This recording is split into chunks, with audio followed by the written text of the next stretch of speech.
give you guys a really quick recap of what I guess most of the group did yesterday. So yesterday, the focus of the workshop was really building a foundation for growth. And what I mean by that is understanding all the different components of developing a market strategy that actually help you launch your product, acquire users, and build a business. So essentially, the topics that we covered is what you can kind of see here on the screen. We didn't talk too much about the mission and vision, which are really the forward-thinking elements of the business, because we didn't have that much time. But we did cover the brand, which is the outward perceptions of your company, how you want people to think about you and how they perceive you. We talked a lot about the target audience, so understanding who your customers are, exploring different types, and then eventually focusing on the one that is most likely to buy your product and doesn't need convincing to essentially engage with your product. We spent some time talking about the market niche, which is really understanding how you stand out from competitors, how you define who your competitors are, and how you essentially create a product that stands out in the market. And then the last piece that we talked about was the key message, which is really a combination of all the insights that we gathered in this top section, which is how do you communicate to people in a way that they find compelling, that they find interesting, and that helps them understand how your product will actually solve their problem. And essentially what we did is we divided the day into different sections, and we'll do this as well, where for each of those different sections, we had a worksheet. And as you can kind of see in all of these worksheets, it's very kind of prescriptive. What we did is we took these big concepts like, who the customer is, and we actually took steps and went step by step in terms of helping you define them and helping you just make all of this more tangible so that you guys can really apply it to your business. So we're going to be doing the same thing today. And essentially the way we're going to break it up is we have 4 hours, so a lot of time. I don't know actually if some of you might not be aware, it's not a 2-hour workshop. If you do want to head out to a keynote at the end, that's fine. I'm not going to get upset. I'm not going to yell at you. Make the most of this as you guys can. But essentially, we have about 45 minutes to, let's say, an hour for each of the 4 things that we're going to cover today. And the things that we are going to cover today are thinking about how to create a growth process. So let me just bring this up really quickly.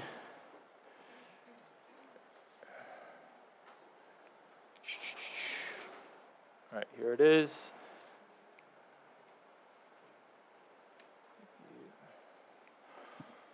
So essentially, the first step will be thinking about the moments and places to reach your customers. So now that you've understood who your customers are or who they potentially can be, what we want to do is really understand their mindset, thinking about the things that they're doing, and the moments and places that are great opportunities for them to use your product. We're going to move on to traction channels. So looking at all the different marketing channels that you could potentially reach them, listing those out and figuring out which of them are a top priority for you and can make the biggest impact. We're going to take a small break in the middle. Then the next step is we're going to be diving into dissecting your marketing funnel. So if you think of these 2 top sections here as everything that relates to acquisition, then the entire marketing funnel is also all those components that come after. So everything from onboarding to engagement to retention to revenue and ultimately referral. And then we're going to wrap up with the last kind of worksheet, which is all about taking in all these components, all these different things that you could be doing, which oftentimes drives people crazy because marketing is one of those things that you sometimes don't know what to do first and what's important because you could be doing a billion different things. Well, we're going to set up this growth experience pipeline where you come in with strong hypotheses about what you should be doing. You define the hypothesis, you go out, you test it, and then you see if what you're doing works. So that's essentially the curriculum for today. So in each of these sections, what we'll do is I'll talk a little bit about the concept behind the worksheet and what we're doing, provide some examples so you guys get a sense. For the next half hour or so, I want you guys filling these out, working with each other, thinking through your business. And then at the very end, let's say the last 15 minutes, what I'll do is I'll answer some questions, and I also want to hear insights from you guys as to what you found interesting about the exercise, what you discovered about the business, what you learned. If you have any doubts or questions as well, I want to hear those. So it's really kind of, you know, the process is meant to have you guys kind of share some of your insights with the rest of the group so that we can learn from you. And as you're also working on the different worksheets, I'll be going around and talking to you guys to help you answer any questions as well. Any questions? Did that all make sense? Cool. All right, so let's jump into it. You guys all should have some printouts in front of you on the desk. Does anyone not have a printout? Because if you don't have one, I am not sure where to get you one. Do we have some extras? Yes? We have some extras. Show of hands, who doesn't, who still needs a worksheet?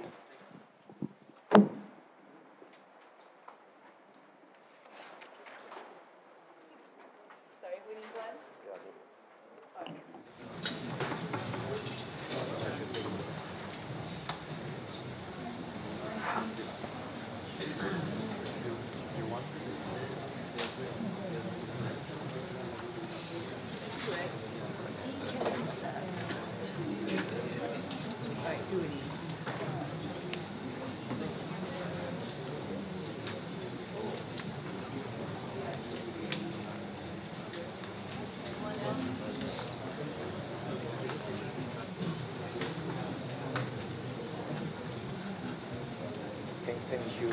Okay.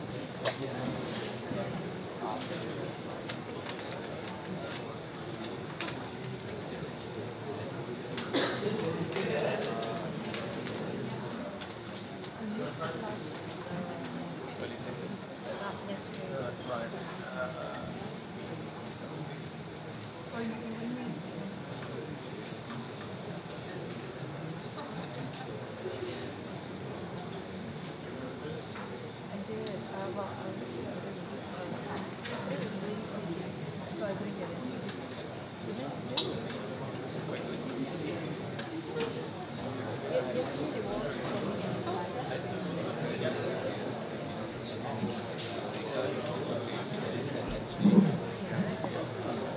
All right, let's jump into it. So moments and places. What does moments and places mean? So I think one of the interesting things that I've seen in general when people do marketing for startups is that they immediately jump into wanting to, I guess, understand the solution for growing their company. So they want to know the tactics, they want to know kind of the easy way to acquire customers for their business. And so the problem is that the solution to each of your businesses, because they're different, because your customers are different, because the problem you're solving is different, that also means that the way that is, you know, the most effective way for you to acquire customers is going to be different. So jumping to conclusions doesn't work. And jumping to marketing channels is the other thing that doesn't work either. Because if you've kind of developed this product, and then you say, well, you know, we should be doing social media, or we should be doing email, or all of these things, that doesn't actually answer the problem that you're trying to solve, because who knows which of those will work first. So the thing that I found really helpful to make the transition from some of the conceptual things that we discussed yesterday is to really focus on the customer and what they're doing. And so before you start jumping into the marketing channels, think about the moments and the places and the unique opportunities where people are either using your product, they're thinking about your product, or there are opportunities where using the product makes a lot of sense. And so those are the moments and places in this worksheet. And really, when you're thinking about a moment could be different things. I just did this exercise for a company in the Techstars program that is essentially selling like a box of toys that they ship every month to kids. And so as we did this exercise, the things that we were thinking about for them in order to be able to sell their product better and understand their audience. The moments that these guys thought about are moments of play.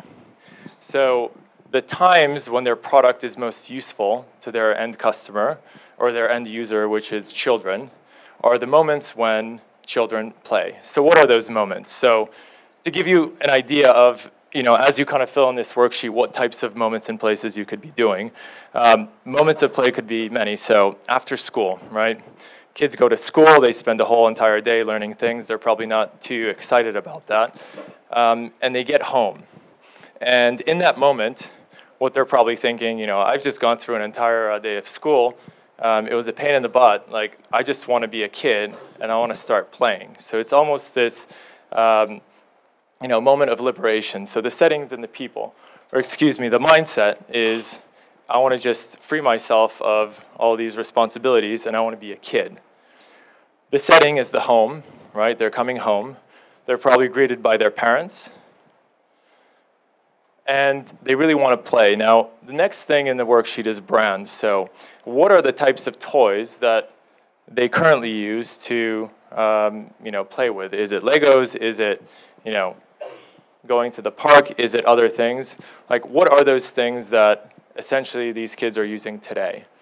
And understanding that piece will kind of help set the tone of where your product fits into the bigger picture. And that leads me to the next point, which is the company role. So in that moment when kids are playing, how are you solving their problem and what needs are you satisfying? And then the last piece is marketing channels. So as you think about that particular moment, what are some of those initial ideas that you get in terms of reaching them? If they're in the home, then again, how can you get in front of them? Is it through TV? Is it through email? Are their parents on their computer at that moment? What are those things? So essentially, after school, for this example, could be one of those moments. And what we've just done is really establish the context for when that specific moment happens. That could be a great opportunity for this toy product to get in front of kids and their parents. Another, I think, interesting moment when kids play a lot is after dinner. All right, so they go out, they play, they come back from school. Then they do maybe some activities with their parents. Then they have dinner right before they go to bed, and they play there. What's another one? Weekends are big opportunities for play. If you think about what kids are doing during the week, they're going to school Monday through Friday, and then weekends are big opportunities. And when you start to dissect the attitude of the kids at that point, parents are probably thinking about bigger activities to do with their children because now all of a sudden their kids have a lot of free time and they actually have to plan a bit ahead. Whereas during the school week, there's fewer opportunities for play, so they don't have to do that much. So there was an interesting insight there. Summertime is another big moment for kids playing. Obviously, they're not going to school. They have 3 full months, so they're going to be playing a lot. And so again, when you think about how do I connect my product to this audience, and how do I build out a marketing calendar, the summertime is probably going to be one of those times where they do a big push. Why? Because parents are in the mindset of purchasing toys, right? They're thinking about, well, what are my kids going to be doing for the next 3 months? How do I keep them busy? I'm probably going to be doing some shopping and thinking about all their different activities, etc. And then holidays, I think, are another interesting opportunity. Holidays are classically times when people buy a lot of toys, right? They're gifting them. Grandparents also come into the picture. So when you talk about settings and people, it's not just the parents themselves. You have to factor them in. Again, grandparents, when you think about marketing strategy, could be a really interesting opportunity for this company to appeal to them and position themselves as a really simple, easy product that is both fun and educational. And then there are other opportunities such as birthdays. And again, those have really interesting implications in terms of developing a marketing strategy because if you're able to capture the birthday, for example, for a child, then you could potentially, let's say send like a reminder email 2 weeks before that to get people to buy. So again, hopefully this kind of gives you guys like an illustration of the types of things that I'm looking for.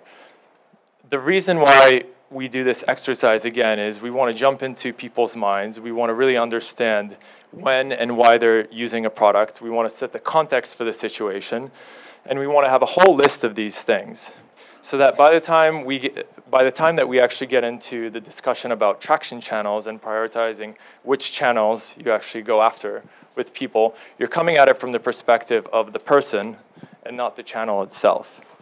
And I found that doing this exercise starts to give you some really interesting ideas as to how to grow your business, because you're doing it from the perspective of the person that you're serving. You're not thinking about it from your cubicle or your startup desk or your co-working space is, how can I sell this to somebody else? You're thinking about them and what they're doing. And the more that you can understand what they're doing and the opportunities that are best for your business, the more you can actually focus your efforts around that. One interesting example that comes to mind is a lot of the email companies or e-commerce companies that have a strong email component in the US. So companies like Guild Group, right, that sell clothing, or Rulala, or Fab for design objects. I think one of the really interesting insights that they came to in this same kind of sense of kind of thinking about moments and places is when do people shop? And they realized that a lot of people shop at work during their lunchtime. So right around 12, right, when people are getting lunch, especially busy parents, for example, or busy professionals, they'll basically log out of their work stuff and they'll kind of browse around and do a lot of buying. And that insight essentially led them to send all of their daily emails around noon for most of them and around 11 for another. And so the idea is that the moment, right, is shopping during work, and it happens at a certain hour. And so then you take that insight and you say, well, if I'm going to be sending a daily email with my products, when should I send it? Well, that's the perfect time, because all of a sudden, now I have this habit that I'm creating. They expect this email every day.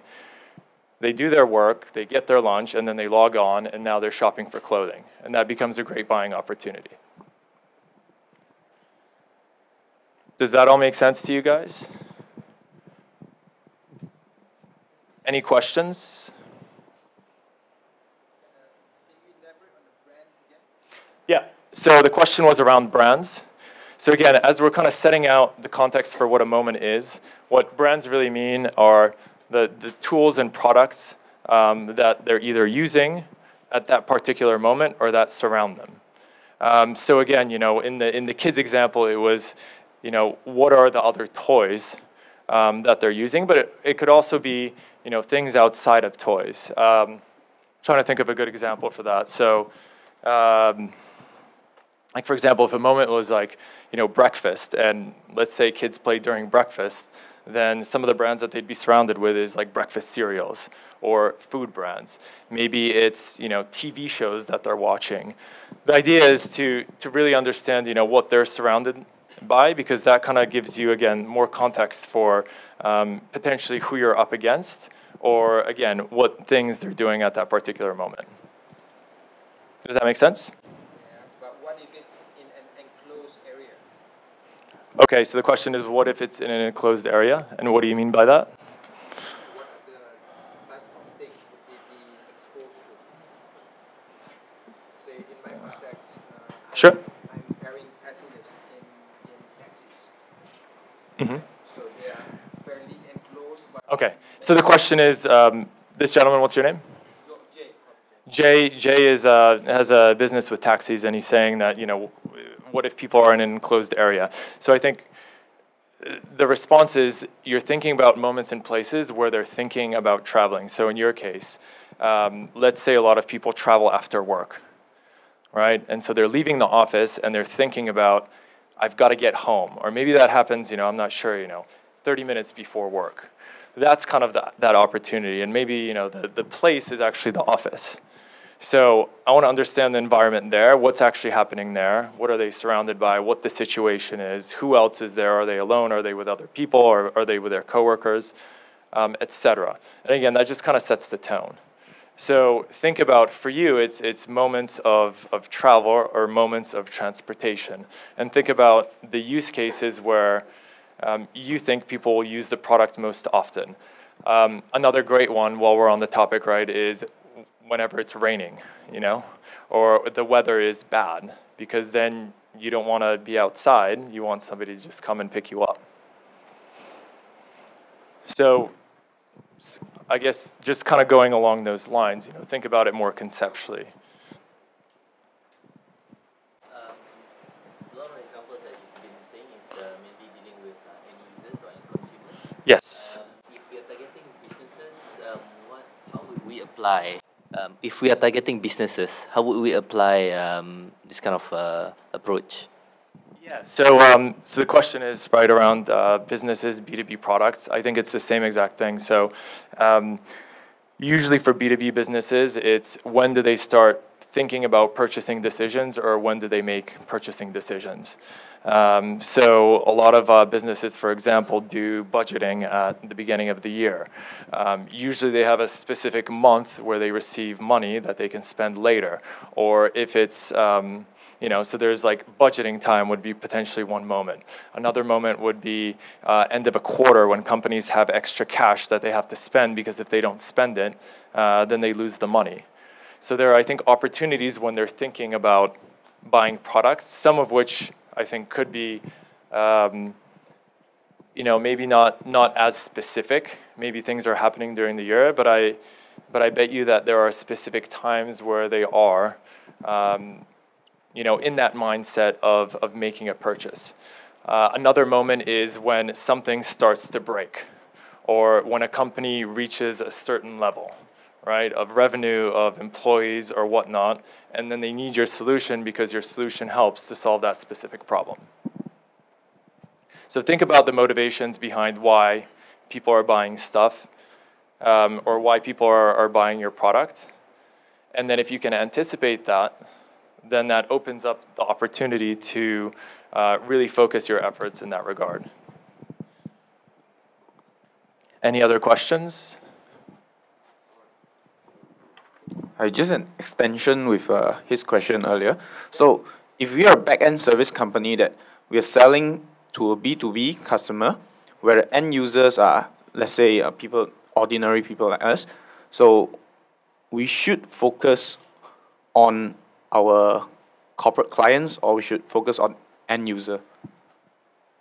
So I would focus on the people that you're actually selling to in this case, right? Because what you're trying to understand is how to get your product in front of them better.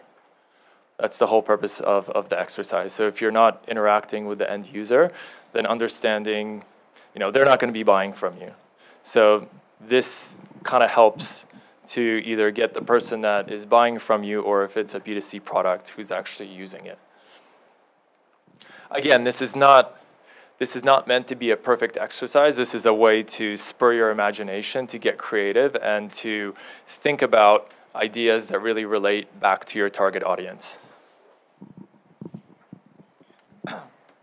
Hi, you just mentioned about the e-commerce just now, right? So my question is, you see there's so many e-commerce site that you just mentioned. How or what they do, right, to actually differentiate themselves among others? So the question is how to right, e-commerce sites differentiate themselves from others. So, well, in the example that I listed, one of the companies started to send emails at 11 a.m. So that's kind of, you know, one way to, you know, as more people kind of send, you know, emails at noon, then, you know, maybe you could do it a little bit earlier. But I think, you know, your question seemed kind of broad in a general sense. I think it depends ultimately on their customer. Is it a fashion company? Is it, you know, some other company? If you're selling, you know, things like fast fashion and daily deals, then yeah, then it makes sense to send emails on a daily basis. But, you know, for a lot of people, let's say, you know, perhaps you're a travel site, and when you think about people's behaviors, and again, this is something that you'd have to validate, you know, maybe you'd find that the weekends are really important moments. And, you know, industry conventions for email would tell you, you know, send an email on a Tuesday, Wednesday, or a Thursday. But again, that's all with a caveat. For your business, that might be different. Weekends might actually be great. And I've seen that in a couple companies. Like, for example, there was an email newsletter about where to go for lunch in New York. And so obviously they want to send that on probably on a Saturday.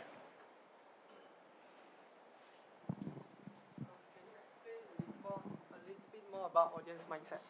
Okay, so explain the audience mindset more. So this is a common theme, and I think in a lot of the worksheets, what I'm really looking for is what are people thinking about at that particular time. So if we're talking about the taxi example, and it's raining outside, like probably the mindset is like, oh crap, I've got to get home. I don't want to get rained on. This is such a pain, but I'm willing to spend extra money to do it because I really hate for my work and for myself to get wet. They might be thinking about getting home back to their family because their kids are coming home from work. Like whatever it is, it's they're thinking about something, and something is important to them at that moment. And so the important thing for you guys to realize is you have to think about what they're thinking about, because if you try to present your product in a way that doesn't match that mindset, then you're going to be running up against them. And they're not going to care what you have to say unless what you have to say fits that specific need. Cool. All right. So why don't we jump into it? Why don't you guys go through this exercise and think about the key opportunities, the key moments and places for your own business where you think, again, customers are either using the product or thinking about using the product, or moments that you think would be good moments for them to use your product. And then write them down and kind of go through all the different steps. I'm going to be going around to talk to you guys as you do this, and then we're going to share our findings in about 30 minutes. Maybe a little bit less, let's say 25. Cool. Hi, thanks. I'm Andrew from isitup.com. We've been going through I think today's been very good for us because we're literally looking at focusing on what we're doing and narrowing down exactly who our customer is and how we're going to get to them in the right way. We've got different people in our team that have different perspectives. So we've had lots of questions about how it would affect different people being that customer and questions they might ask. So for us, one of the real things that we're doing is providing a free solution to really check the health of your network at home, at your office, who's on your network. Because a lot of people obviously have wireless networks. You never really know how many devices are connected to that network. So we provide a solution, or will be when we launch, that free of charge, you can actually see what's on your network. How many connected devices are there? So if your internet's slow or you're just actually worried about security, free of charge, you can do that. So for us, the moment is, we split it into 4. First of all, is the office. Particularly if you're and the sort of setting of people then would be the business owner a lot of the time, or a sysadmin or a technical person that needs to look after everything, but hasn't got the time or hasn't got the budget to go and do it. They can quickly, free of charge, use our service. Audience mindset, security. Everyone's worried about security. So many devices. They might not be a technical person, right? And they don't know how to check security. So what we're trying to provide them is a tool that actually gives them peace of mind about that side of security. And also value for money, because if you're paying for internet and it's slow, right, you might want to see, okay, why is it slow? How many devices I got on the network? Can I check the quality of my network? And we actually do traces, so we can actually see where the bottleneck in your network might be from literally a touch of the button on your app. So it's actually very simple. Brands, we were a bit stuck on, because I'm not sure quite where to sort of put the brands in there. It's like when they're at the office. Okay. Okay. They're probably using computers. Yeah. Like Okay, so the setting for them was, you'll be here with your Mac, your PC, and your mobile devices around you. And again, it'll be triggered by the fact that you've either got slow internet or you're actually just generally looking around and realizing how many devices you've got in your office. I did a recent check at home, and between myself, my wife, and all my equipment, we actually found that I had 22 devices connected to my network, which is quite actually a surprise. So, company role, we've put in that, again, we're addressing security free of charge for initial sort of setup, and who and what is on your network. For marketing channels, based on sort of discussions, we've looked at sort of referrals, email, blogging, and advertising like Facebook. And then we kind of discussed equally the different kind of mediums, different questions you'd ask on each different medium to try and get someone's interest on that as well. All right, great, thank you. So just, I guess, a little bit of feedback on that to just kind of push your thinking forward. So we know that people are spending time in the office. Let's say these system admins is one of those examples. I think I'd want to push that idea a little bit further to really think about the moments when security is important to them. So for example, like I think a good moment in that case would be when there's a security breach, right? So thinking about when that happens, obviously, you know, in that moment, it's very top of mind that we need to find a solution to a problem.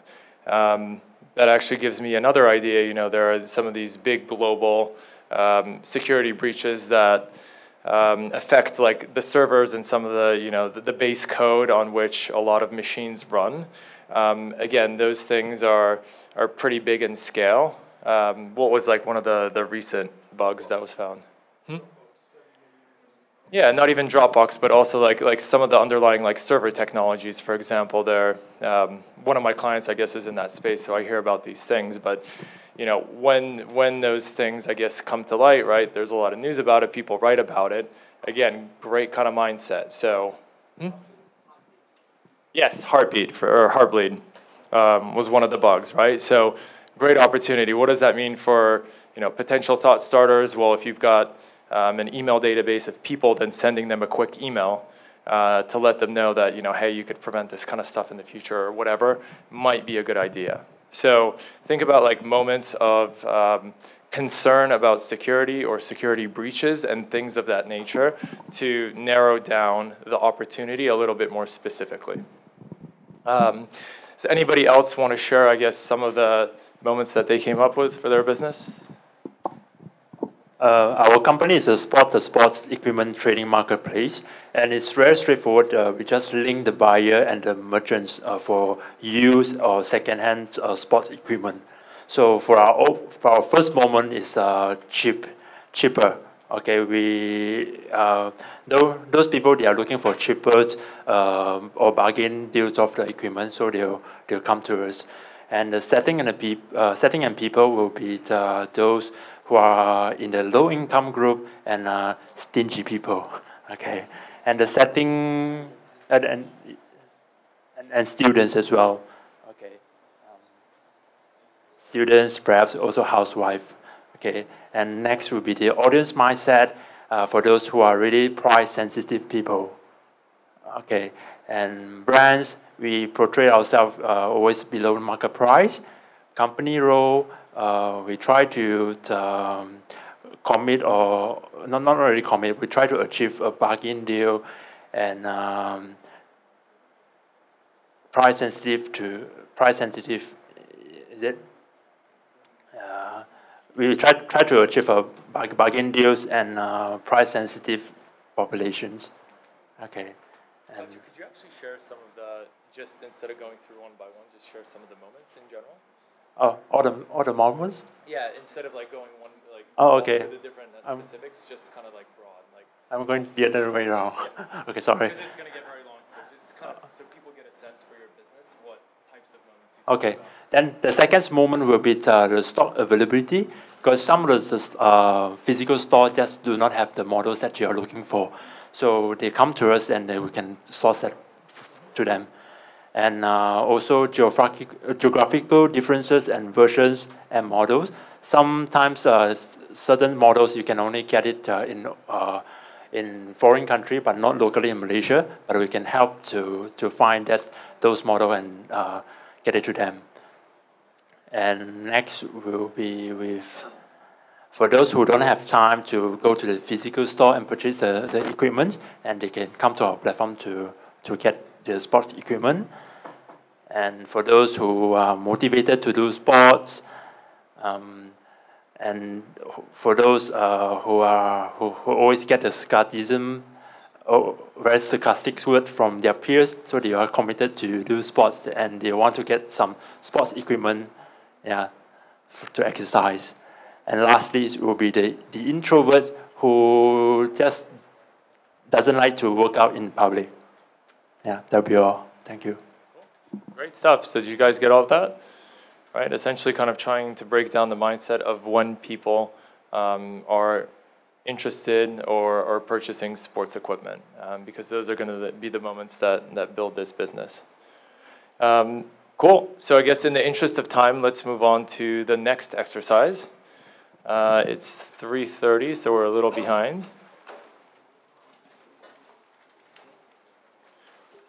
So the next exercise is traction channels.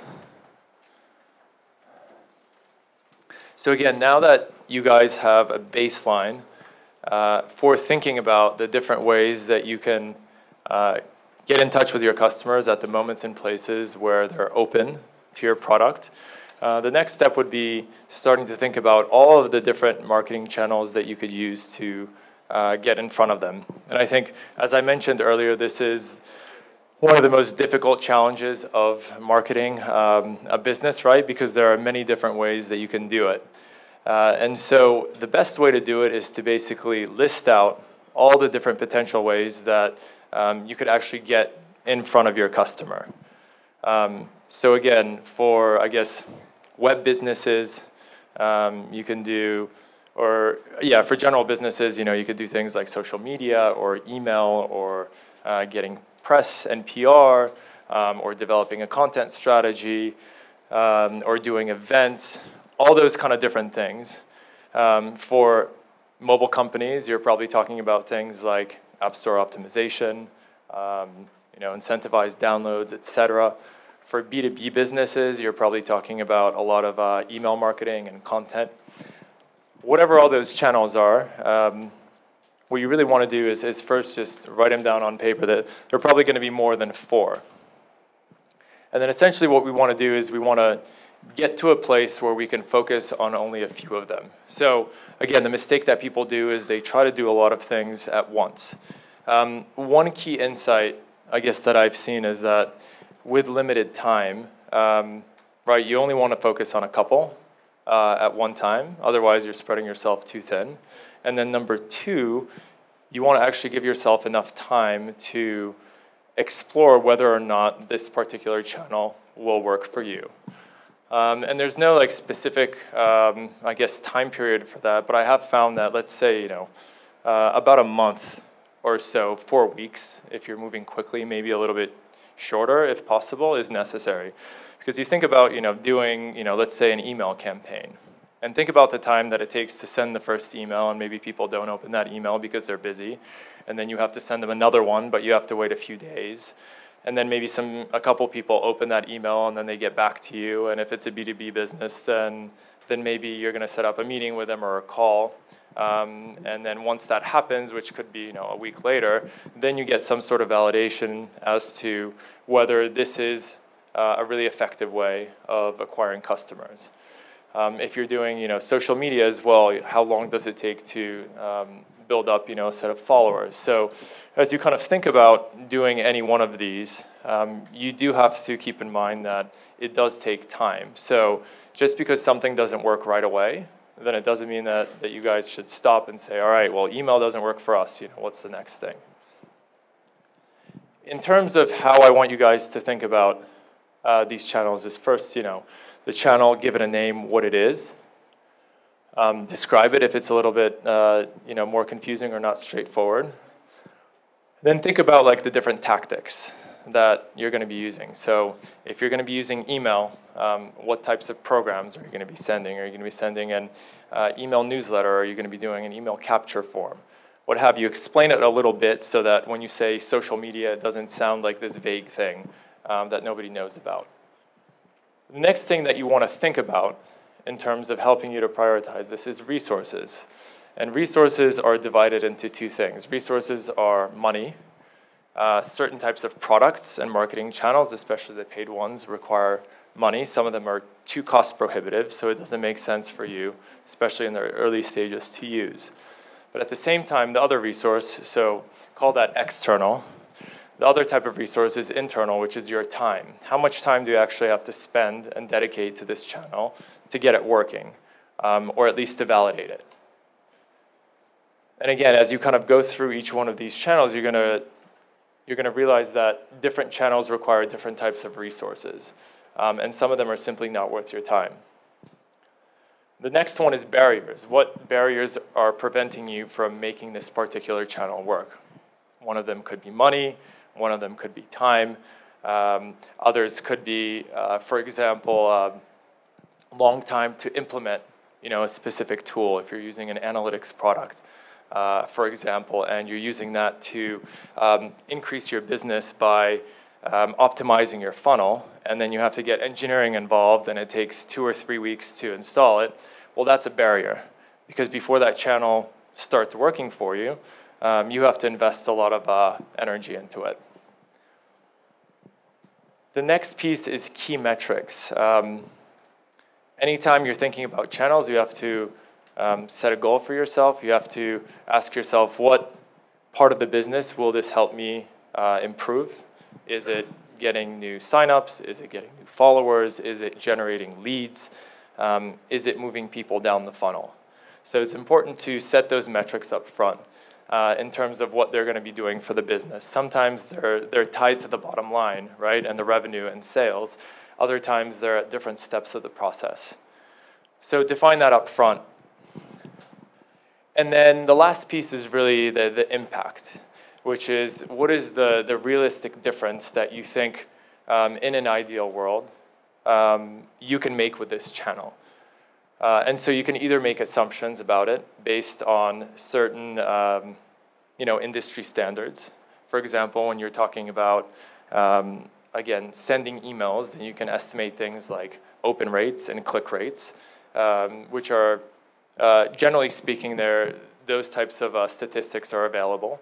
Right? When you think about mobile apps, usually when you look at the funnel, like how many people actually install an app, how many people get through the onboarding process versus how many people actually start using it, all of those numbers are available. And if you actually do the math and you see how much money or effort does it take to get this amount of people and how many will actually fall off at different steps of the process, this will give you a sense of impact.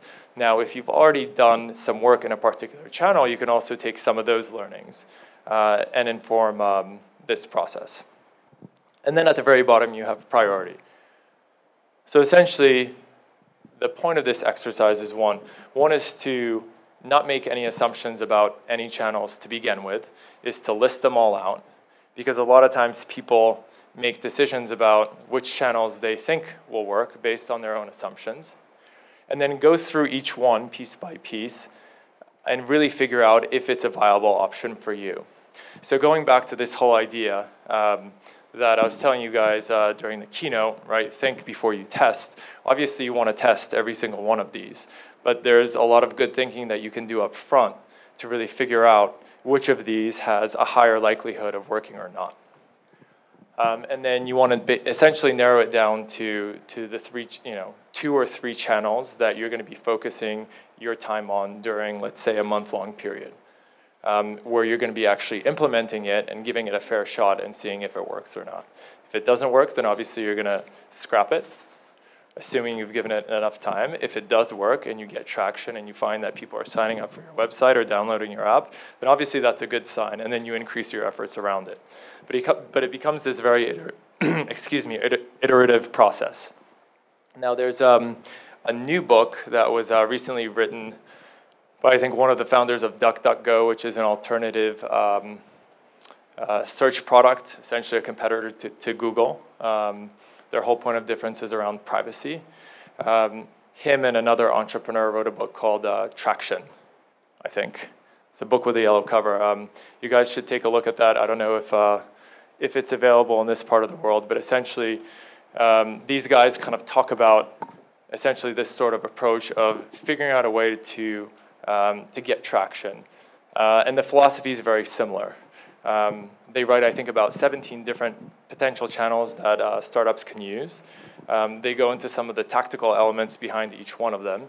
And then the whole, I guess, philosophy behind, again, what they're doing is, all right, so you have a lot of these different options, explore the options, figure out which ones work for you by focusing on 2 or 3 at a time. And then eventually, once you find whatever the biggest channel is or the biggest 2 channels is, then you focus on those until you hit the next level of growth for your company. Any questions? Who is the author? So who's the author of the book? I think it's Gabriel Weinberg is his name. So I can definitely, as you guys kind of start working on this, I can pull it up on the screen and share the name of the book for reference.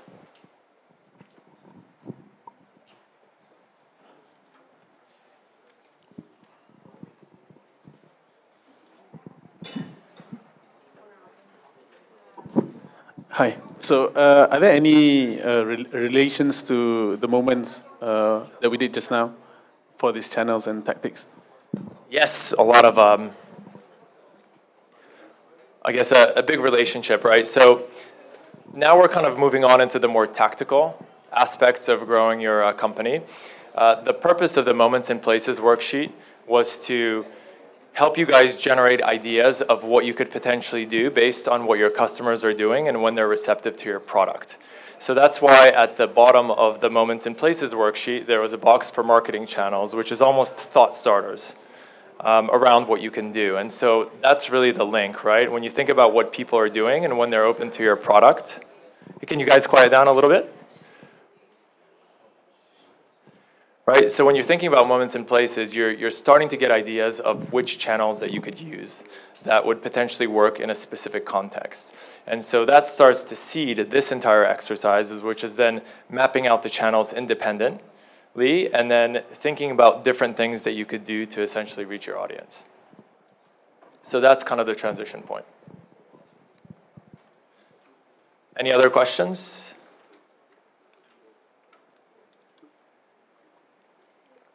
Cool. All right. Why don't we jump into it? Spend 25 minutes mapping out your channels, and I'll come around and chat to you guys. I think the main challenge for me now is on the key metrics as well.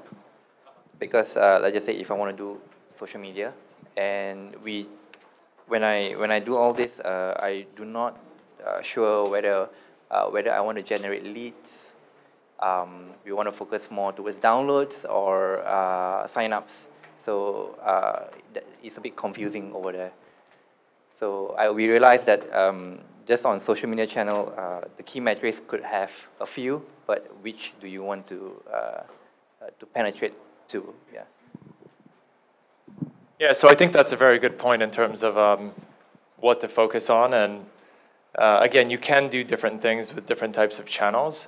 It's best to kind of focus on one, obviously, right? Because then you know what the purpose and the goal is. But I think one of the interesting takeaways from that is there are certain channels like social media or content and blogging and things of that nature that take time. And I think the goal of this exercise is to help you guys think that, as a startup, you have a very limited amount of time to gain traction and be successful. If you're very honest with yourselves and you go through this process, you're going to realize that certain things are shorter term and other things are longer term. And I think one of the things that you have to do is to balance that equation.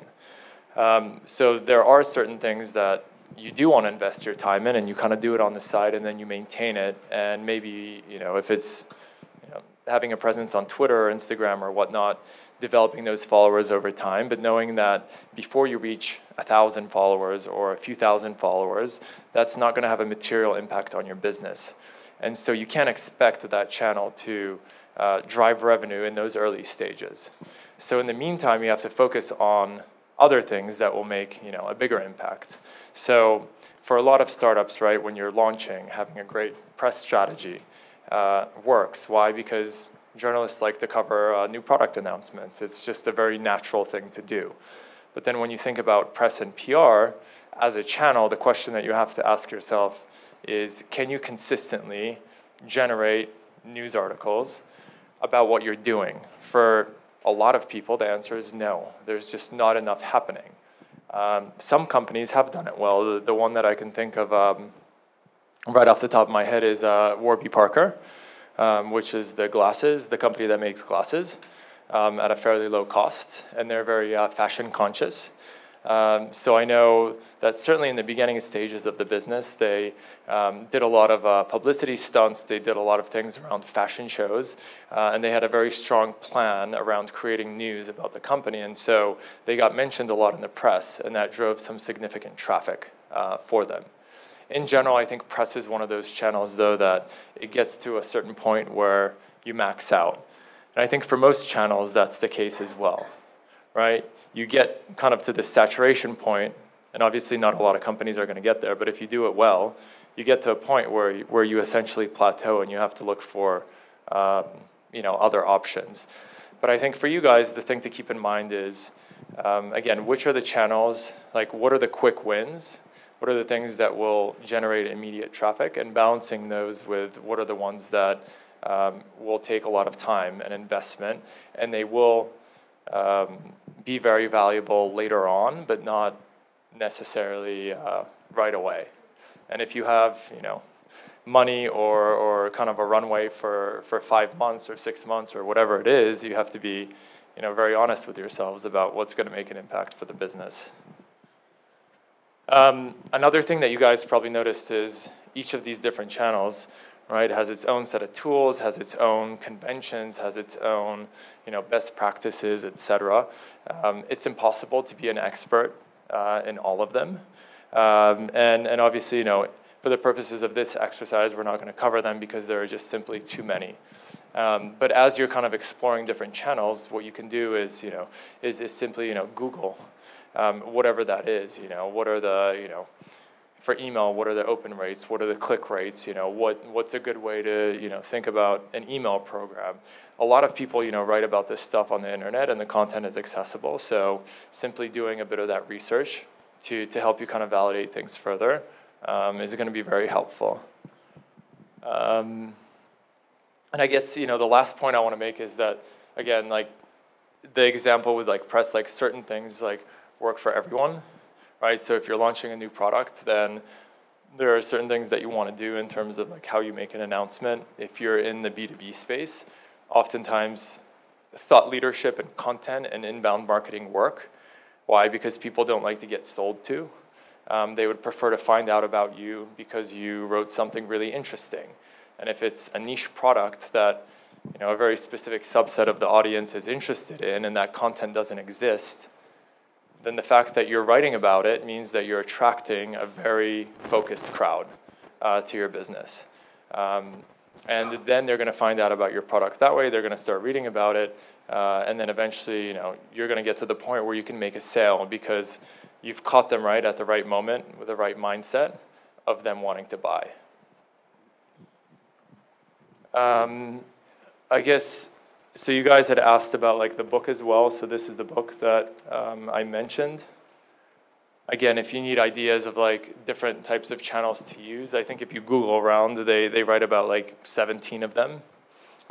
Make sure, as you kind of do this exercise, you explore different ones, explore things that maybe you didn't think about, and think through, could this potentially work for my business or not, without discounting it right away. Because if you discount it right away, then you're never going to know of, whether or not something is actually going to work or not. So any other questions or thoughts kind of around the process? Are you guys ready to take a quick break before we move on to the next exercise? All right, let's take 10 minutes. Let's talk about the marketing funnel. So up until now, what we've really been talking about is the acquisition portion, I guess, of your marketing efforts. So thinking about, right, moments and places to find people, the different channels that you can use. And all of those are really around how do I get people on my website, how do I get people on my app, how do I attract them to the service. And so it's important to keep in mind that acquisition is only one step of the marketing funnel. In my keynote yesterday, I talked about building relationships with people. When you build a relationship with someone, that means that they're not just coming to your website and leaving, they're actually interacting with you on a regular basis. And you guys might have seen, I guess different versions of what a funnel is. This is kind of my version. Again, it's probably similar to some of the things that you've seen. But really the first step, right, is the acquisition process. So somebody is visiting, right, your app or installing an app, whether it's a web app or something different. And by the way, this is all in the context of B2C businesses at the moment. I'll talk a little bit about B2B after this. So the next step is typically onboarding, right? They get to your site and they have to sign up in some way. Maybe they're sharing profile information, they're probably giving their email, maybe they're setting up a password. Maybe you're asking them to do even more things around that. Create some sort of profile. Let's say you're a fitness app and you want to ask somebody for their height and their weight or things of that nature, right? So, this varies obviously by what type of business you have, but oftentimes it's actually one of the biggest reasons why people aren't converting their customers, because the onboarding process is too complicated and there's a huge drop-off, right? Anytime you ask somebody to do something for you that requires time and effort, like getting you to move from your seat over there to come here to the center, it's difficult, right? And anytime somebody has an excuse not to do something, they won't do it. Engagement is the next step, so getting somebody to use the app and explore it and really understand what the purpose of the app is the next step. Retention, which is getting them to come back to the app on a regular basis, right? A lot of people will come, use things once, especially in the mobile space. It's a huge problem, right? That's why push notifications are so effective, is they proactively bring you back and say, hey, come back, instead of flipping through your phone on the sixth screen to try to figure out where the little app icon is. Then there's typically revenue, right? You're getting somebody to buy something. Again, for some businesses, it's not about revenue, it's about time spent. So if you have a business that doesn't generate revenue, or you have revenue from advertising or other types of things, then obviously this doesn't relate back to you. And also, I put revenue kind of towards the end, as people typically talk about the marketing funnel, but sometimes if you have a paid app, then the revenue really comes here before acquisition happens, is they're deciding to pay for something right away. So your funnel will be a little bit different. And then the last thing is referral, or sometimes it's called, I guess, evangelism, is people love your product so much that they're sharing it with their friends, they're telling others about it, and they're spreading the love. So essentially, this is kind of the funnel as you think about bringing people to your website or your app. Part of the difficulty is getting them to come in the first place, but potentially an even greater challenge is getting them to do what you want them to do. And if you haven't really kind of figured out the product market fit, what you're going to start to see is there's going to be a big drop-off at the early stages of the process, where people don't necessarily understand what you're doing, they get confused, or you're asking them too many things, and they're just, they can't be bothered to use your application. And so you'll kind of start to see that, whereas if a business is really working right, they're kind of moving through the funnel in a fairly smooth way. And then what you're thinking about is essentially optimizing these different components. So essentially the purpose of this exercise is for you guys to think about all the different steps of the process of how you want to build a business. And so along the sides here, what I've done to kind of help you figure out ways to improve these different components is listed a couple of different things. So the first one, again, is the mindset of the person. Again, this is a common theme, right? When we talked about the moments and places, or any aspect of I think, marketing in general, what you guys should think about is, what is the person thinking, right? Usually, let's say, if you're acquiring a new customer, the mindset is something around, I'm curious and interested in this product, and I want to learn more about it. I want to understand how exactly it functions. Maybe they heard about it from another person, and they explained it. Maybe they didn't, but that's kind of the mindset that they're in. Onboarding might be, I want to get through this process as quickly as possible because I really don't like, to sign up for a service, and I want to see the goods. So a lot of times the mindset here might be that you're frustrated or you're impatient. And again, it's important for you to understand that maybe it's not a problem. Maybe you're providing them so much value that they're more than willing to share something about themselves, and so that's going to vary by the business. And then all of these, right, engagement, retention, etc. There's typically a mindset, connected to this. Revenue might be, hey, this is like too expensive, or I don't necessarily see the value. Referral could be, I'm really happy to experience this product and I can't wait to share it with friends.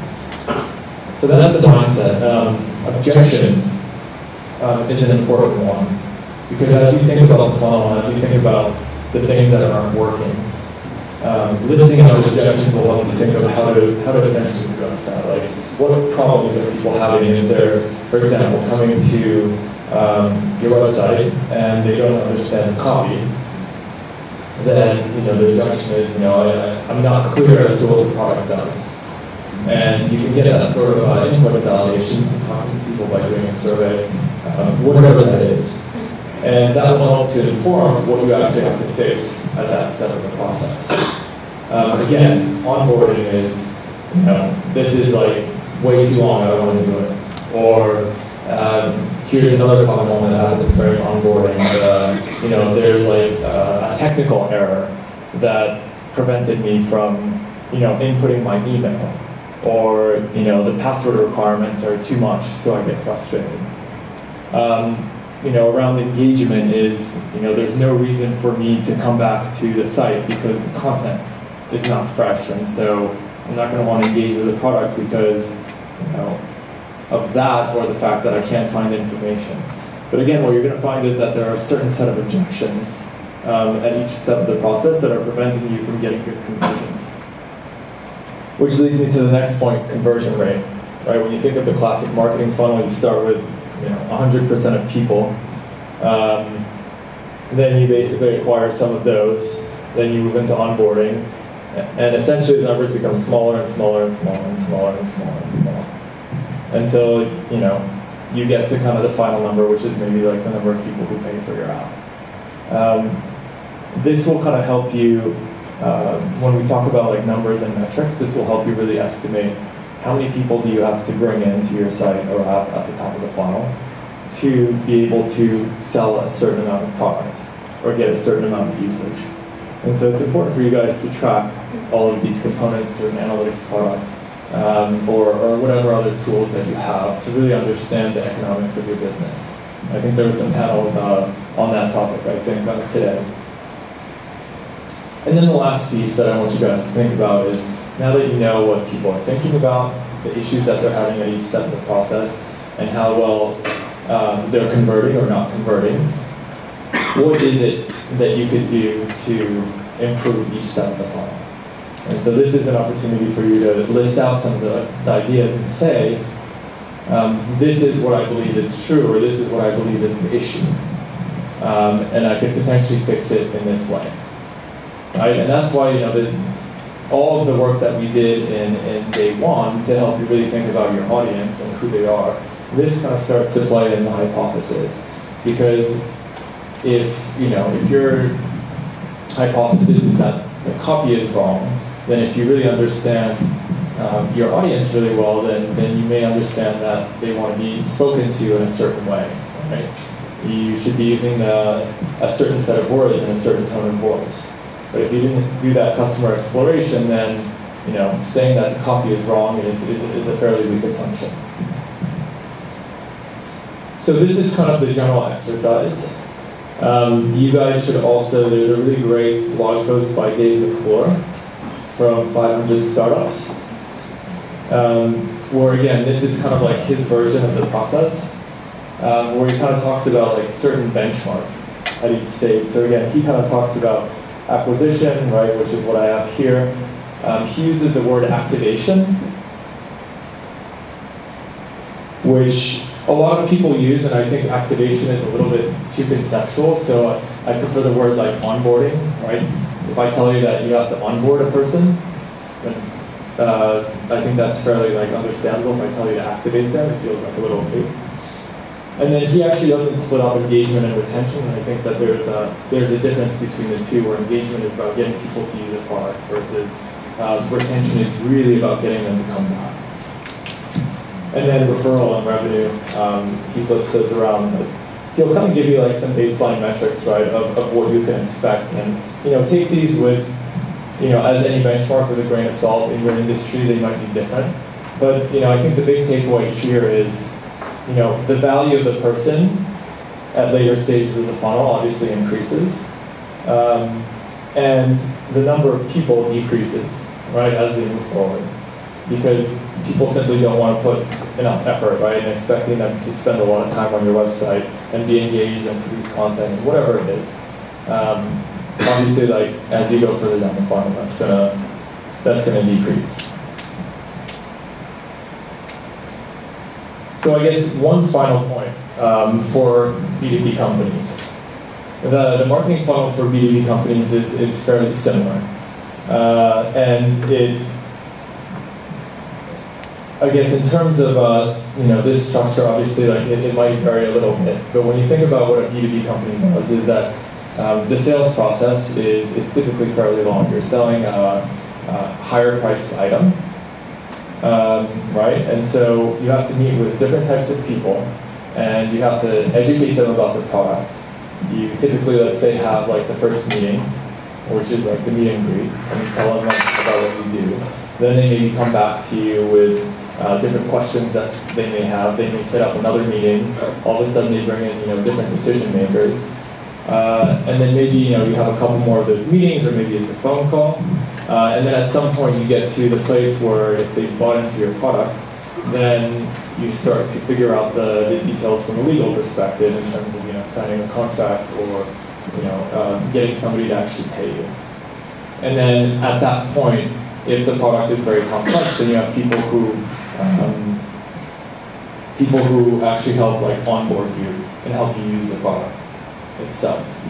So in terms of the different steps, if you have a B2B business, this framework specifically, won't work in terms of the different boxes. But what you should essentially do is, on a blank piece of paper, list out all the different steps that you think are required to get a sale. And as you do that, this bottom piece becomes exactly the same, right? So when I'm setting up that first meeting, what is the mindset of the people, right? Are they thinking, oh, I'm getting pitched to again? Or are they like really interested in the product, which is why they responded in the first place? Like, what are they thinking about?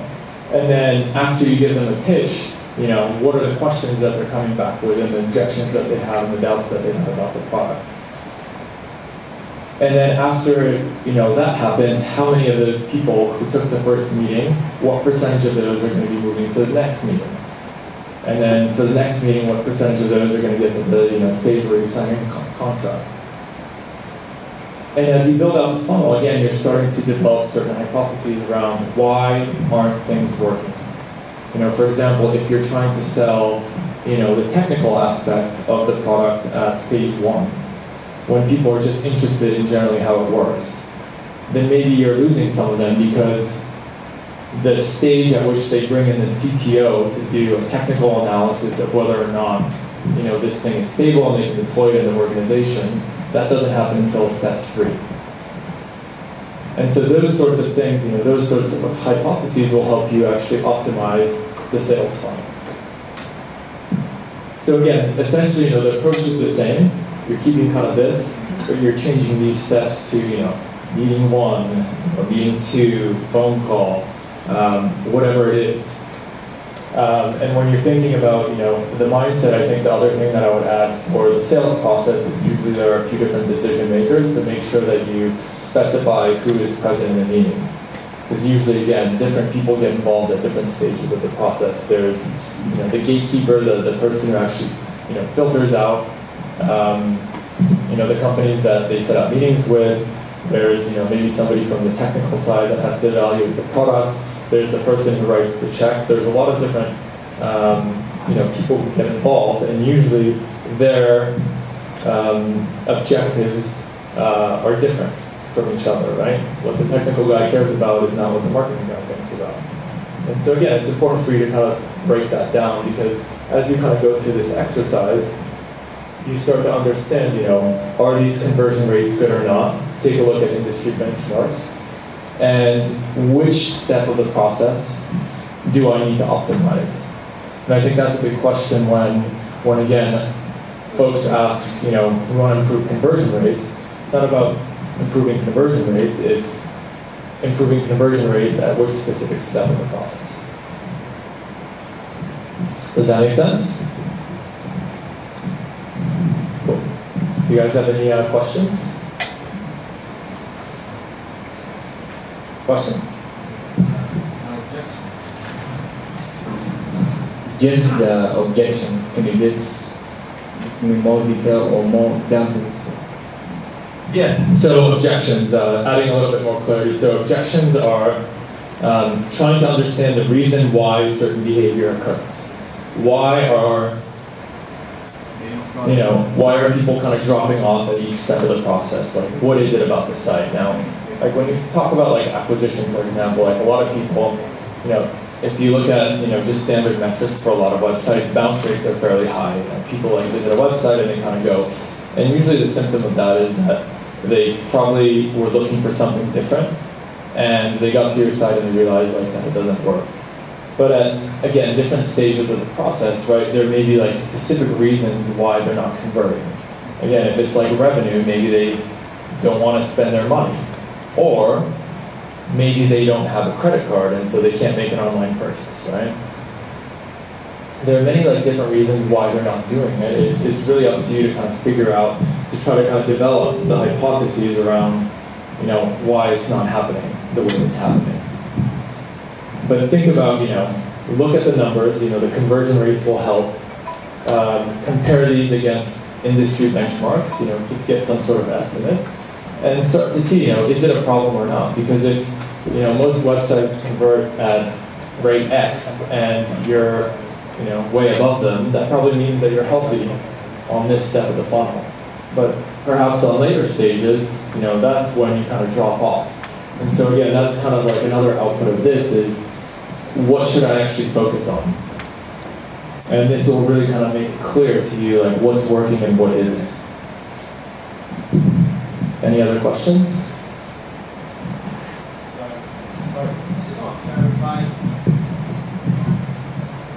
Sorry, I just want to clarify. The conversion rate you're talking about earlier is the benchmark conversion rate or current conversion rate that we are having. So yes, so question about conversion rate, it's the conversion rate that you are having. And then if you want to just write it into the box, the benchmark that you feel is good, again, based on whatever data you can collect.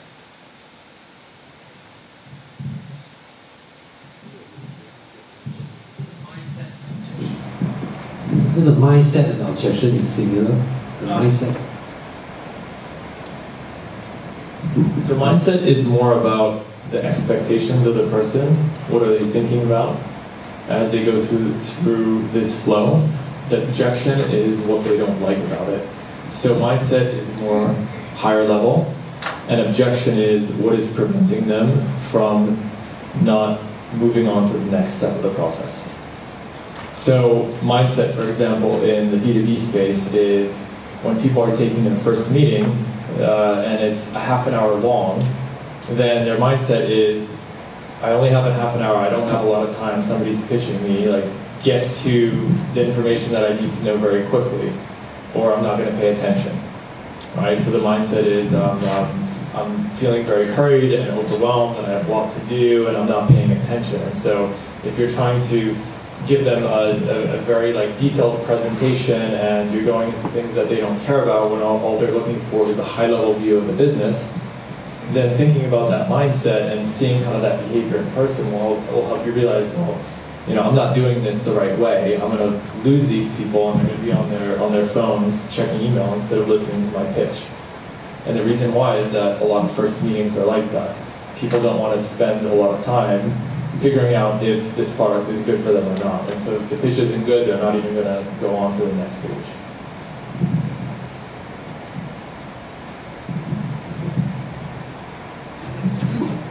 one question on the hypothesis. Should we do it in an academic way to state the hypothesis, not that if I use Facebook, I can convert about 10%. If not, hypothesis 1, then it could be something else.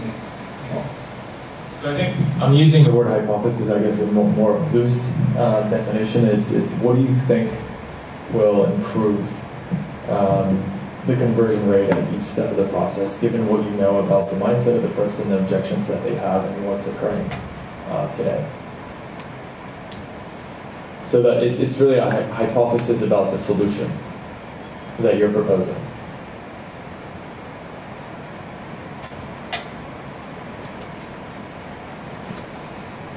Do you guys want to jump into it and start mapping out your own marketing funnels? Don't everybody say yes at the same time.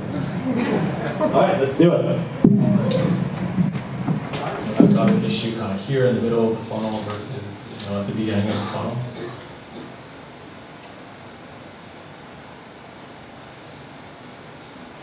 You guys are all tired. All right. Cool. All right, so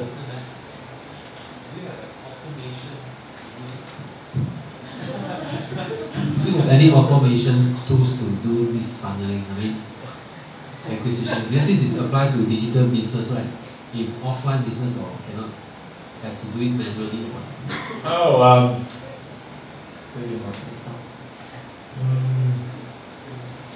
I mean, I guess like some of the different analytics products, like the more sophisticated ones, like KISS metrics, right? You can do, you can certainly do some of the steps in the process, right? Where you're tagging different things on your website. I mean, that's another thing that kind of came up is to kind of get these numbers, you have to have some sort of tracking installed in your app or your site, right?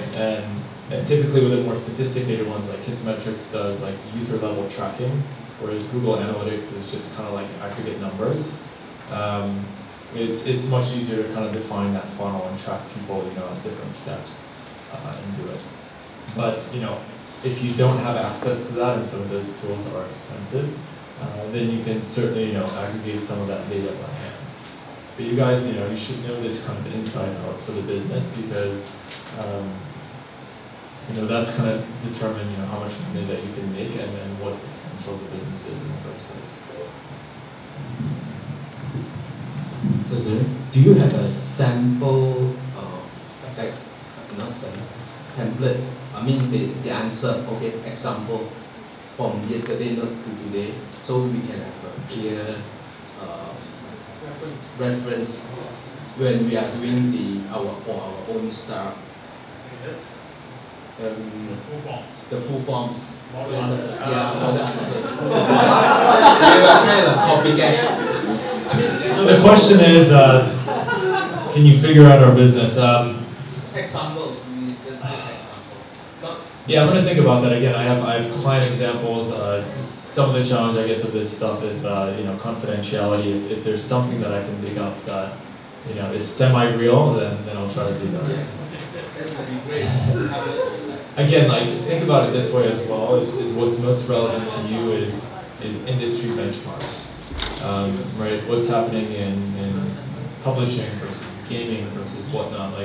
A lot of those things are accessible on the web, and so those sorts of figures will help to inform you whether or not you're doing well. Just because a number is low doesn't mean that you're doing badly. It's just that's the common behavior. All right, in the last 5 minutes.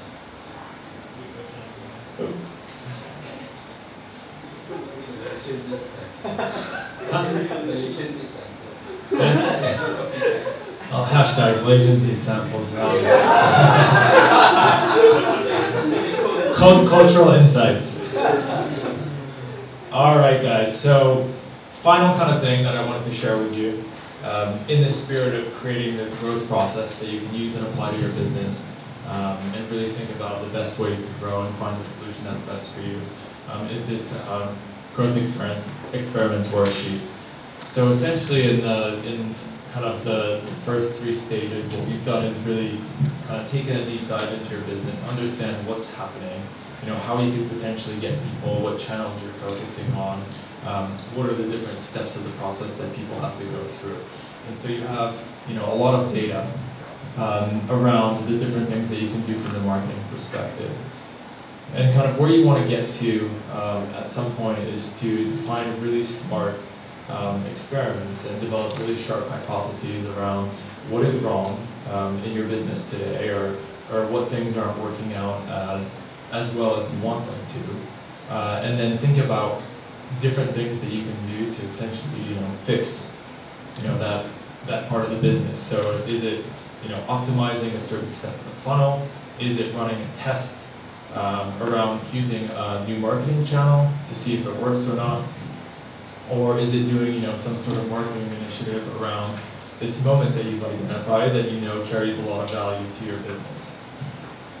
So essentially, this worksheet is again a way to kind of organize your thinking and to put some, I think, method to the madness and the chaos that often is startup marketing.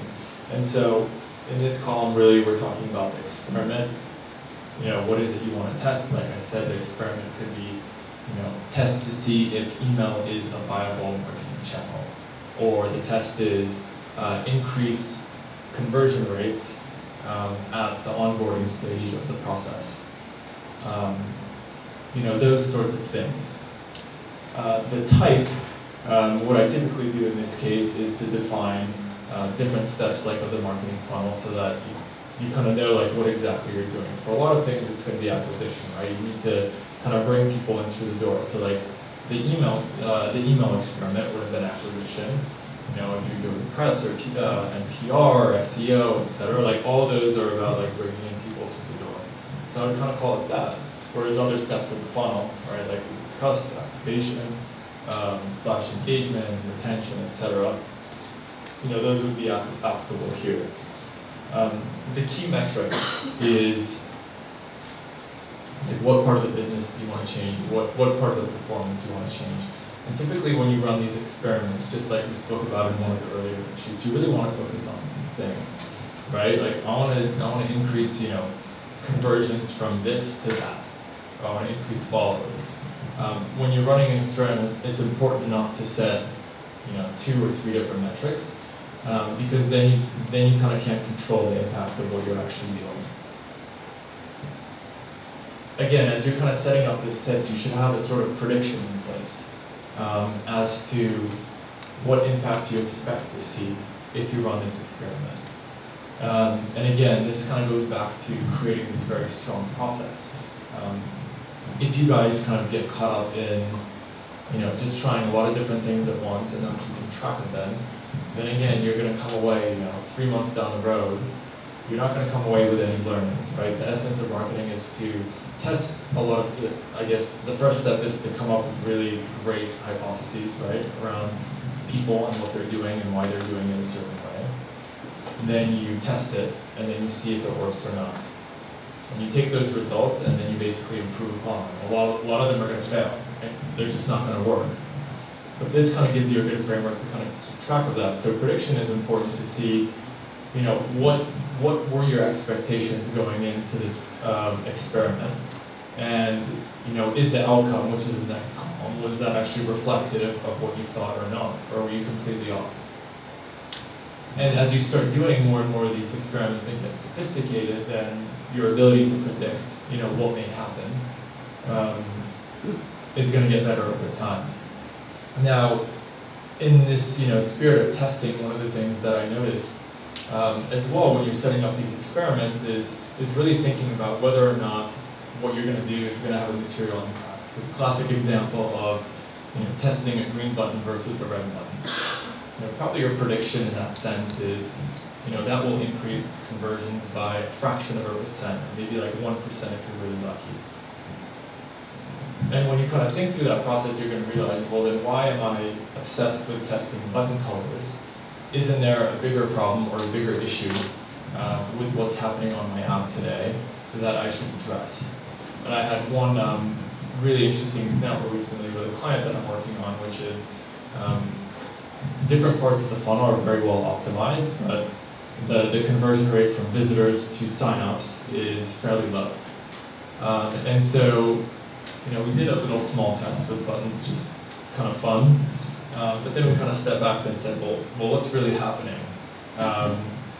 Why aren't people actually converting? And the insight, again, kind of tied back to people, which is these are a specific set of people with a specific set of values, and they're looking for different things. One of the things that they're probably looking for is validation from their peers that this product is really good. And when we looked at the landing page on the website, it had no validation from anyone. It just had a message about what the product does. And then all the way kind of at the bottom of the page, that you have to kind of scroll through, multiple, different pieces of copy at the bottom. There was some validation from people. So if we're going to make a material impact on the conversion rates on the homepage, then maybe we shouldn't think about like some of the smaller elements that won't have a big effect on what's happening. We should really think about bigger things. We should really change things up a lot. Because if we want to make a big difference, then that's what we need to do. And so again, thinking about the prediction and the outcome and the impact of some of these tests, this will kind of help make sure that what you're actually testing for is big and substantial versus something that's very small. Especially in the early stages, because you'll hear a lot of people saying that growth is a series of small wins, and I definitely agree with that.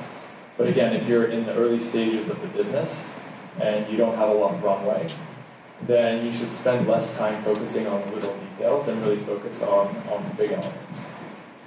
And then the last step of the process is resources. And I listed out MKTG, which is marketing, development, and design. So for any one of these experiments, you're going to need resources to do it, especially when you're talking about different types of product initiatives, right? You have to get developers involved, designers involved, etc. One way that you can evaluate which tests to run or not is looking at the prediction of what you expect this to do, and then weigh that against how many resources you actually have to commit to make it happen. If it's 2 weeks of developer days and a week of design, and then you have to, on the marketing side of things, you have to spend a lot of time as well, then maybe it's not worth your effort. And maybe that's not the best thing to do. So essentially the goal of this, again, it's kind of like a framework for all these different things. So take kind of, all the input, all the experiences that you had today from all the different worksheets and start to develop a list of things, list of great hypotheses that you guys want to test. Fill out all these different things and keep tracking them. And then over time, you're going to see a lot of improvement, and you're going to get better as to what you actually spend your time doing. So I think that's it, guys. Thank you so much for coming out.